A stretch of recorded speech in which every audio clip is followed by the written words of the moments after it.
পড়ে থাকা কিছু প্রেমিকের ধন, বাধ্যবাধকতা ছাড়া উৎসব কর, আর নির্দিষ্ট দিনে করে স্মরণ, কর্তব্য পূরণ। ভাগ্যিস ওরা লড়াই করেছিল তাই, না হলে আজকের মানুষ তো দিয়ে উন্নতির দোহাই বিদেশি ভাষাকেই উন্নতির সিঁড়ি মনে করে। এ ভাষা নাকি গরিবের ভাষা, এ ভাষা নাকি শুধু পড়ানো হয় সরকারি হয়, তাদের সন্তানরা তাই ইংলিশ মিডিয়ামে পড়ে, হতে গিয়ে সভ্য হারিয়ে ফেলছে সবটাই। তারা লিখতে পারে না, বলতেও লজ্জা পায়, তবুও তাদের গর্বে মুখ খুলে যায়। তবে এই দিনটিতে শুভেচ্ছা জানাতে ভুলবে না। আমার আর একটি নিবেদন,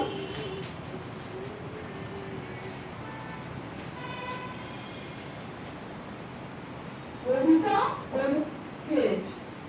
মহাদেব সাহায়। তুমি দরজা খুলতে নাও পারো, আমি কি পাখি যে সারা রাত ভাঙা গলায় তোমাকে ডাকতে পারবো? আমি কি নদীর ঢেউ যে আশ্রে পড়তে পারবো তোমার দুয়ারে এসে? এমনকি কেউ যে অবিরাম পরাঘাত করতে করতে চেনা কণ্ঠে বলতে পারবো দরজা খোলো?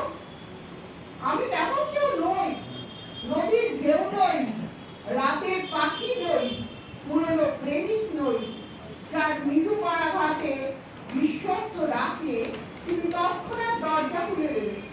আমি জলের স্রোতের মতো, বাতাসের কাপা কণ্ঠস্বরের মতো, অস্থির শিশির বিন্দুর মতো নিঃশব্দে তোমার পায়ে পড়ে। সেই জল কখনো তোমার চোখে পড়ে, কখনো পড়ে না। এই সামান্য সঞ্চয় দিয়ে আমি তোমার কাছে খুব বেশি চাইতে পারি। তুমি ডাক শুনতে নাও পারো, ফিরে তাকাতে নাও পারো, তখনই দরজা খুলে আমাকে অভিভূত হয়ে যাবে সে তো আশাই করি।